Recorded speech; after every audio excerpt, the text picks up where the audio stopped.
जैसा कि आपसे कहा है इसमें प्रमेय नंबर जो 35 है, इसमें जैसे कि आपको दे रखा है कि यदि W ऑफ एफ परिमित विमीय सदिश समष्टि V ऑफ एफ,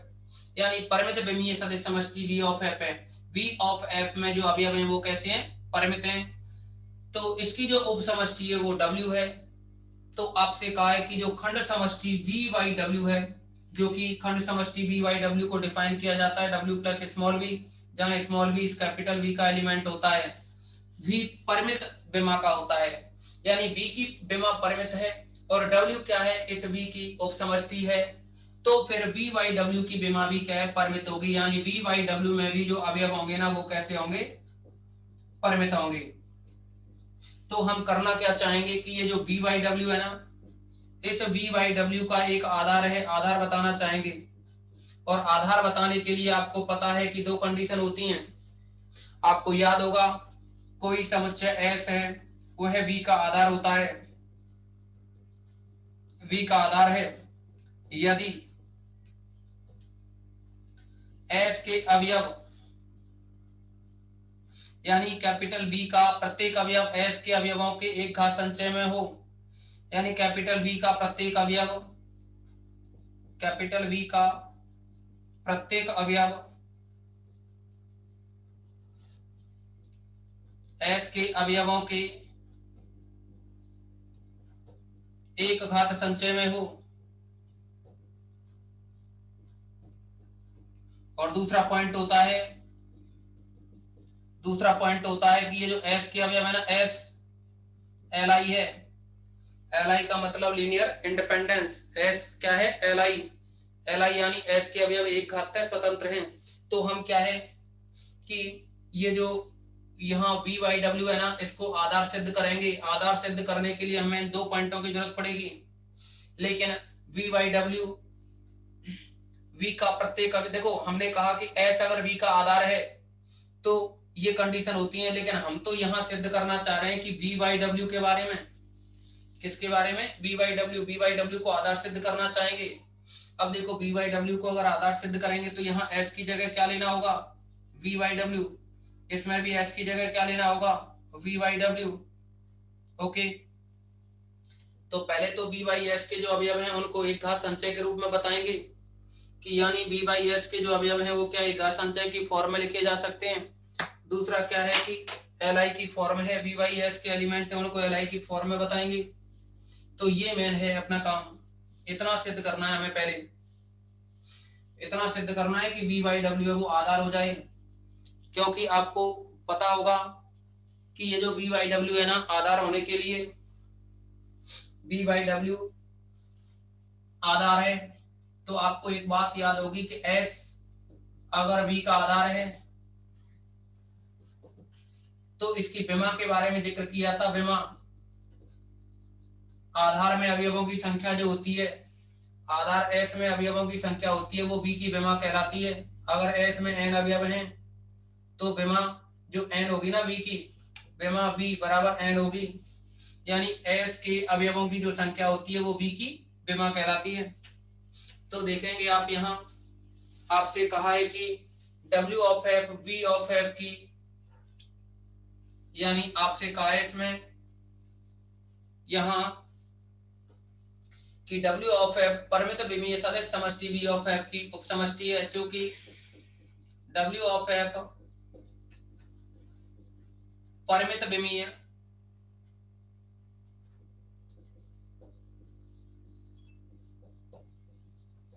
सदिश समष्टि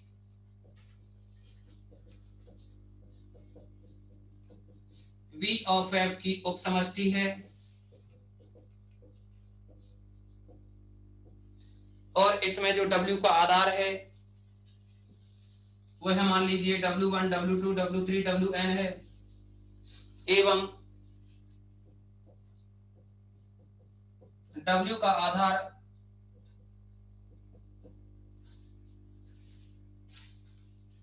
W1 W2 W3 Wn है। W का आधार W1 W2 W3 Wn माना, मतलब क्या है, यहाँ W का जो आधार है उसको मान लिया हमने W1 W2 W3 Wn की फॉर्म में। ओके, अब देखिए इसमें 1 2 3 4 5 6, इसको बंद करो, ये कैमरा बंद करो। अब देखोगे आप इसमें कि ये जो हमने आधार माना है, तो इस आधार को आगे बढ़ा करके इस आधार को विस्तार करके और इसमें कुछ और सदिश जोड़ करके V ऑफ F का एक आधार बना सकते हैं। तब इस आधार का विस्तार कर तब इस आधार का विस्तार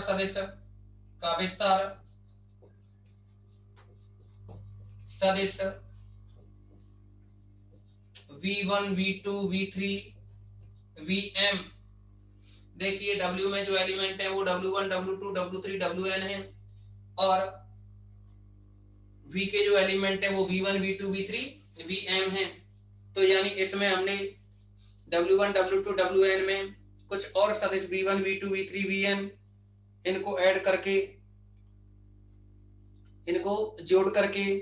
एक V ऑफ F का एक आधार बनाते हैं। यानी तब इस आधार सदिश V1 V2 V3 Vm को जोड़कर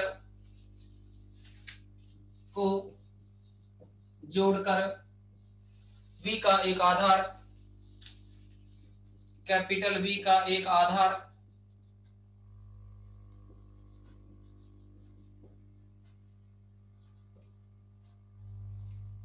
देखिए n तक तो ये एलिमेंट है और m तक वो है, तो इनको जोड़ करके एक आधार W1 W2 W3 Wn,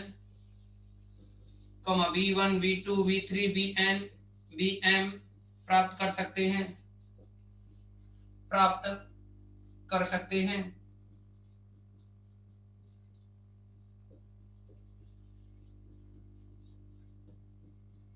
okay,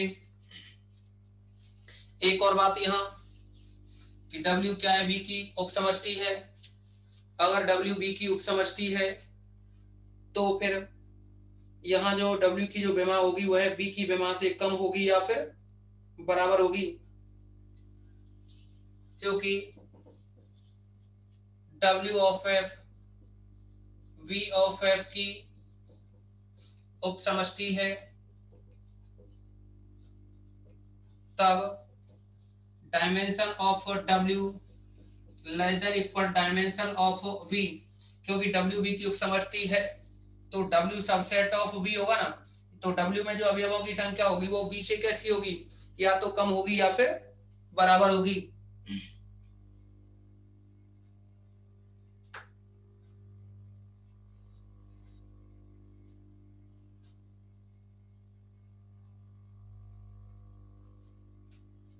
ठीक है ना। अब देखिए इसमें आप इस कंडीशन के आधार पर ये कह सकते हैं कि dimension of W less than equal dimension of V। अच्छा, अब देखिए यहाँ कि ये तो V का आधार है, V का आधार तो इतना हो गया, V के आधार में कितने अवयव हैं, n अवयव, तो ये हो गए n तक, तो यहाँ है 1 से n तक, और V1 से लेकर के m तक ये अवयव हैं, तो V के आधार में जो अवयवों की संख्या हुई वो क्या है, m प्लस n हुई।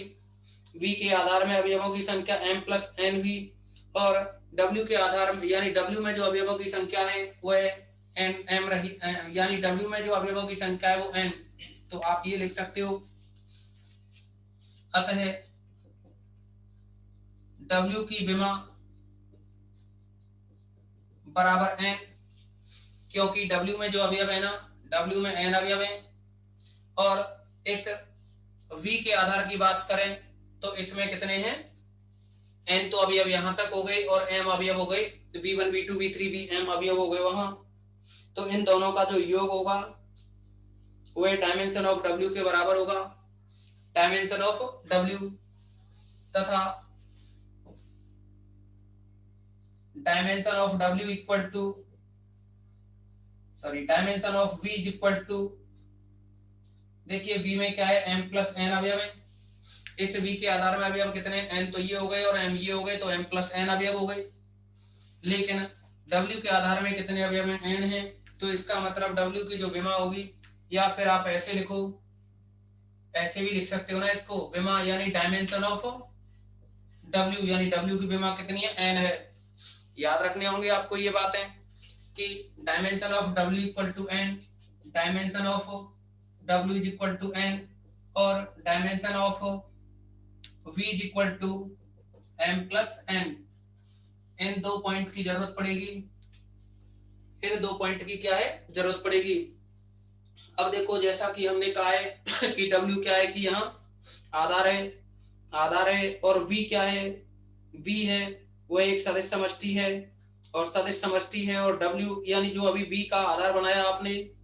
देखो आपको पता है यहाँ ये जो W1 W2 Wn और V1 V2 Vm ये जो बना हुआ है वो V का क्या है, आधार है। और आधार है तो आप आधार के बारे में तो जानते हैं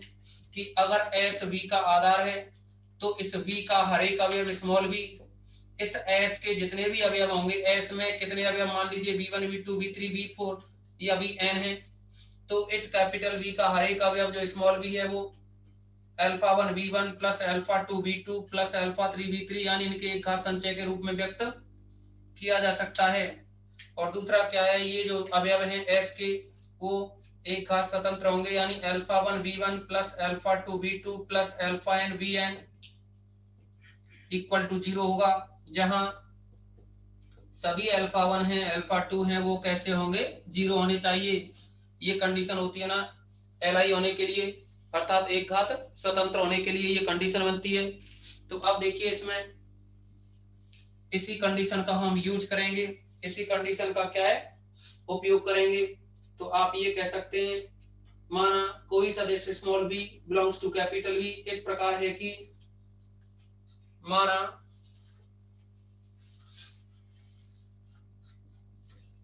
small v belongs to capital V इस प्रकार है कि small v is equal to α1 W1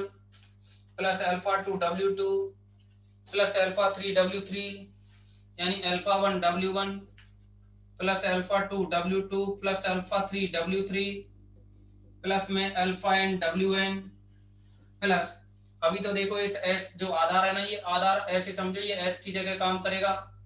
तो S की जगह काम करेगा, तो देखो ये तो लिख दिए n तक एलिमेंट हो गए ये Wn तक, इसके बाद V1 से Vm तक, तो कुछ नया लें, बीटा 1 ले कोई scalar, beta 1 V1 plus beta 2 V2 plus beta 3 V3, और ये कितना है लास्ट में बीटा n, n की जगह m क्योंकि अपने पास यहाँ m अवयव है ना V में, बीटा m Vm। ओके, कहने का मतलब ये हुआ कि जो कैपिटल V है ना, ये कैपिटल V का आधार है, आधार है तो फिर V का हर एक अवयव इस आधार के अवयवों के एक घात संचय में लिखा जाएगा। देखो स्मॉल v जो कि कैपिटल V का अवयव है वह इसके एक घात संचय के रूप में लिखा जाएगा। इस आधार के जो अवयव हैं W1 से लेकर के Vm तक, इनके एक घात संचय के रूप में लिखा जा सकता है। एक और बात कि जो W है वह V ऑफ F की उपसमष्टि है। अगर ये W V ऑफ F की उपसमष्टि है तो उपसमष्टि की कंडीशन के अकॉर्डिंग ध्यान दें, आपको पता है दो अवयवों के लिए कि अगर जैसा कि हमने बताया था चैप्टर 10 में बी एक्सरसाइज थी, उसमें एक थ्योरम थी, तो उसमें जो दूसरे नंबर की जो थ्योरम है ना, दूसरी या कोई तीसरी नंबर की थ्योरम है, तो उसमें आपको पता है कि अगर W V का या V की उपसमष्टि है, उपसमष्टि है,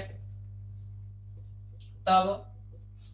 या हम ये कहें WV की उपसमष्टि होगी यदि WV की उपसमष्टि है यदि कोई दो स्केलर अल्फा बीटा और W के दो एलिमेंट W1 और W2 ऐसे हो कि ये W में ही बिलोंग कर जाएं, यानी alpha W1 plus beta W2 belongs to W हो, तो फिर WV की उपसमष्टि होती है। यहाँ तो ये दो एलिमेंट के लिए है, लेकिन अपने पास यहाँ W में कितने हैं, n एलिमेंट हैं, तो हम यहाँ ये कह सकते हैं जो कि WV की उपसमष्टि है, WV की उपसमष्टि है, तब कुछ अदिश जो कि अल्फा 1 की फॉर्म है, क्योंकि W के साथ में हमने अल्फा काम में लिया ना, तब alpha 1 W1 plus alpha 2 W2 plus alpha 3 W3 plus alpha n WN belong करेगा ये W में। ओके, ये किस में बिलोंग करेगा? W में। तो ये कंडीशन तो हो गई W के लिए, ये कंडीशन किसके लिए हो गई? W के लिए। अब देखो इसमें जो W के लिए कंडीशन बनी, तो आप ऊपर जो ये कंडीशन दे रखी है यहाँ, इसमें से वैल्यू निकालें, इसमें से क्या करें? वैल्यू निकालें, और वैल्यू निकालें यहाँ alpha 1 W1 plus alpha 2 W2 और अल्फा n WN तक इस वैल्यू को निकाल करके यहाँ रखें। तो इसका मतलब हुआ कि ये वैल्यू आएगी इसकी v माइनस में लास्ट वाली term, small v minus beta 1 V1 plus beta 2 V2 plus beta 3 V3 plus beta m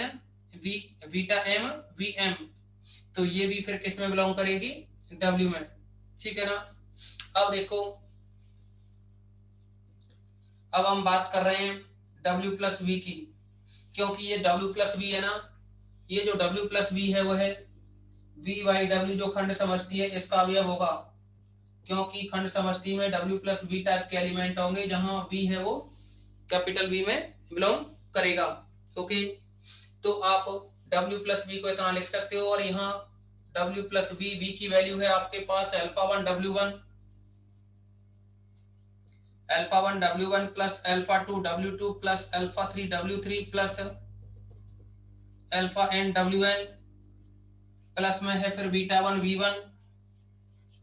plus में है इसके साथ में beta 1 V1 plus beta 2 V2 plus beta m Vm। तो इसमें W प्लस V है वो बनेगा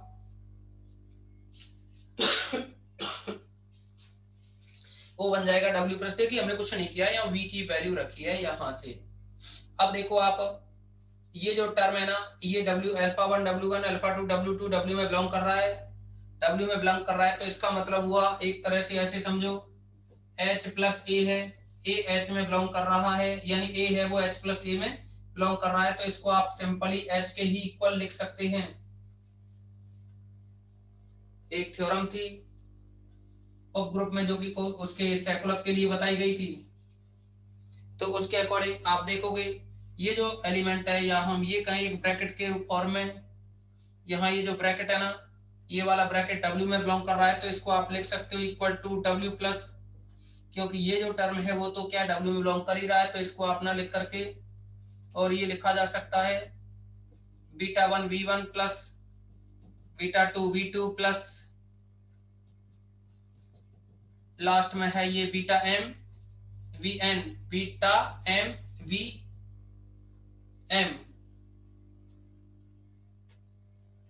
बीटा के साथ में क्या है? Vm, beta m Vm। तो आप इसको बीटा m Vm लिखा, तो अब आप इसको लिख सकते हो खंड समष्टि के according W plus V1 beta 1 V1 plus, और यहां बनेगा W plus beta 2 V2 plus W plus beta m Vm। आप देखेंगे यहां से इस बीटा 1 को बाहर निकाल सकते हो, बीटा 1 W प्लस V1, ये खंड समष्टि की प्रॉपर्टी थी दो, यहां से बीटा 2 को बाहर निकाल सकते हैं W प्लस V2, और यहां भी बीटा m को बाहर निकालें W प्लस Vm। आपको याद होगा कि V बाई W खंड समष्टि कहलाती है यदि इसके जो अवयव है ना W plus small b type के जो अवयव हैं, देखो V बाई W खंड समष्टि कहलाती है अगर इसके कोई दो एलिमेंट लें W प्लस V1 और W प्लस V2, इन दोनों को जोड़ दिया जाए और ये आ जाए W plus V1 plus V2 के बराबर, तथा दूसरी कंडीशन है कोई अल्फा हो और ये डब्ल्यू बी बाई डब्ल्यू का कोई एलिमेंट हो, तो ये इसका गुणा सीधे किससे हो जाता है, अल्फा डॉट बी से। ये कंडीशन थी खंड समष्टि कहलाती है, अगर बी बाई डब्ल्यू ये दो कंडीशनों को सेटिस्फाई करे तो। आपको पहले लिखवा दिया ये हमने। अब देखिए इसमें इसके साथ में ही इसको आप कह सकते हैं, अब देखो W प्लस स्मॉल वी, ध्यान देंगे W प्लस स्मॉल वी है वो W plus V1, W plus V2, W plus VM, जो कि किसके अवयव हैं, W प्लस VM, ये सब अवयव किसके हैं, V बाई W के एलिमेंट हैं। तो हम ये कह सकते हैं कि V बाई W का जो ये W प्लस V है ना, ये भी किसका एलिमेंट होगा, W प्लस V भी V बाई W का एलिमेंट होगा। तो हम ये कह सकते हैं कि यहाँ कि V बाई W के जो एलिमेंट है वो एक घात संचय के रूप में व्यक्त किए जा सकते हैं। देखो कोई अदिश इंटू इसका V बाई W का element plus beta 2 into V by W का एलिमेंट, ऐसे ही V ये यहाँ अदिश और ये V बाई W का एलिमेंट। ओके, तो इसको आप कह सकते हो कि अतः सह समुच्चय W प्लस बी समुच्चयों W plus B1, W plus B2, W plus BM का एक घात संचय है। अतः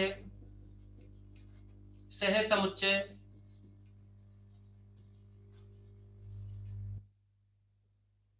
W प्लस B अवयवों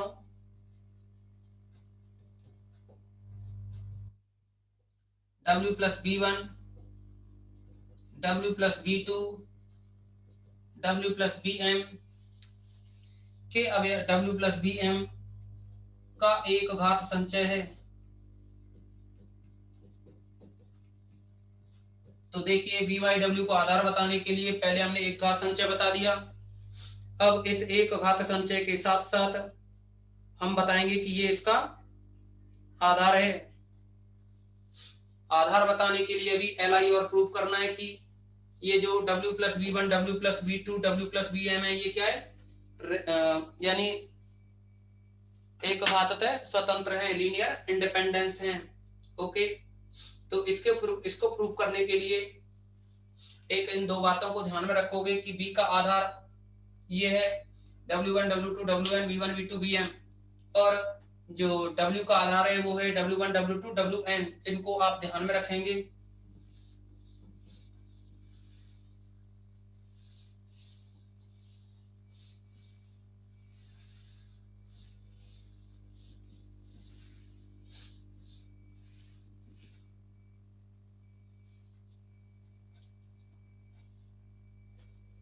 अब आप समझेंगे इसमें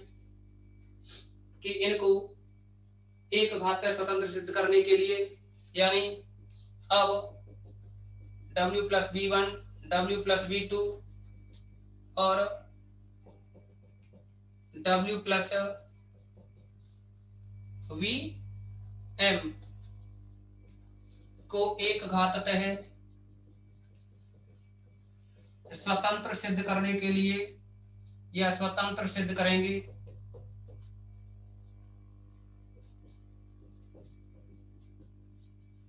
इसके लिए माना, देखो अल्फा बीटा का जिक्र कर चुके हम, कुछ अब नया लो, गामा 1, गामा 2, गामा 3। इसके लिए माना gamma 1 W plus V1 plus gamma 2 W plus V2 plus gamma M W plus VM equal to, होता तो था 0, लेकिन यहाँ 0 नहीं होगा, तत्समक कितना W प्लस 0। क्या लिखोगे, W प्लस 0, क्योंकि इस V बाई W का जो तत्समक बनेगा वो है क्या होगा, W प्लस V टाइप का होता है, लेकिन V का जो अवयव है ना, V का जो शून्य सदिश है वो क्या है, 0 है। तो इसको V बाई W प्लस 0 की फॉर्म में लिखोगे। तो आप इसको लिखना चाहें तो लिख सकते हैं W plus gamma 1 V1 plus, दूसरा यहां लिख सकते हो W plus gamma 2 V2 plus W plus gamma M BM equal to W plus 0, आप इसको लिख सकते हो W plus gamma 1 V1 plus gamma 2 V2 plus gamma M VM equal to W plus 0। Okay, इस फॉर्म में लिख सकते हैं। तो आप यह कह सकते हो कि यहाँ जो देखिए ये जो टर्म है ना W प्लस, और ये जो टर्म है ये W के बराबर है, W प्लस 0, तो ये W ही होगा ना, इसको W लिख सकते हो। इसका मतलब हुआ ये तो तभी संभव है जब ये जो टर्म होगी वो किस में बिलोंग कर रही हो, W में। इम्प्लाइज ये जो टर्म है ना gamma 1 V1 plus gamma 2 V2 plus gamma M VM belongs to W। लेकिन अगर ये W में बिलोंग कर रही है तो इसका मतलब इसमें तो W में तो कुछ और टाइप के एलिमेंट होंगे, W1 W2 टाइप के। यानी ये कह सकते हो gamma 1 W1 plus gamma 1 V1 plus gamma 2 V2 plus gamma M VM। और यहाँ अगर ये W में बिलोंग कर रहा है तो W में तो जो अवयव होंगे वो क्या है, कोई और अदिश delta 1 W1 plus delta 2 W2 plus delta 3 W3 plus delta n WN। इन सभी को आप लेफ्ट साइड में लाएं तो ये बनेगा gamma 1 V1 plus gamma 2 V2 plus gamma M VM minus delta 1 W1 लाओ लेफ्ट में, delta 1 W1 minus delta 2 W2 minus delta 3 W3 minus delta n WN equal to 0। लेकिन आपको पता है कि जो V है ना, V का आधार क्या था, अभी अभी आपसे कहा था कि इनको याद रखोगे, इस थ्योरम में जरूरत पड़ेगी। तो आपको बताया था हमने कि एक सेट के बारे में कहा था V1 V2 V3, और या ये कहें W1 W2 W3 से लेकर के WN तक, और V1 V2 से लेकर के VM तक। ये क्या है, V का आधार है। अगर ये V का आधार है तो इसका मतलब ये जो आधार है ये सब एक घातीय स्वतंत्र होंगे। क्या होंगे इसके अवयव, एक घातीय स्वतंत्र होंगे। तो हम कह सकते हैं यहाँ क्योंकि V1 V2 V3 VM W1 W2 W3 WN एक घातीय स्वतंत्र हैं, एक घातीय स्वतंत्र हैं। तब अगर ये एक घातीय स्वतंत्र हैं V1 V2 V3 और W वाले जब सभी अवयव थे तो तभी संभव है कि गामा 1 गामा 2 गामा 3 और ये गामा M और delta 1 delta 2 delta N, delta 1 delta 2 delta 3 delta N, ये सभी कैसे हो, 0। अगर एक घातीय स्वतंत्र है तो ये सभी अदिश क्या होते हैं, 0 होते हैं। इसका मतलब हुआ कि हम ये कह रहे थे कि W plus V1 W plus V2 W plus VM ये क्या है, एक घातीय स्वतंत्र करेंगे। इसके लिए क्या है, देखो ये सब ये जो गामा 1 गामा 2 गामा M है ना, 0 आ जाने चाहिए। तो फिर हम ये कह सकते थे, देखो एक घातीय स्वतंत्र होने के लिए यहाँ जो गामा 1 गामा 2 गामा M है ये 0 होने चाहिए थे। तो ये जो सदिश हैं या W plus V1 W plus V2 W plus VM ये घातीय स्वतंत्र होंगे। तो आप देखेंगे कि गामा 1 गामा 2 गामा M सब के सब क्या है, 0। implies gamma 1 gamma 2 gamma 3 gamma M equal to 0। तब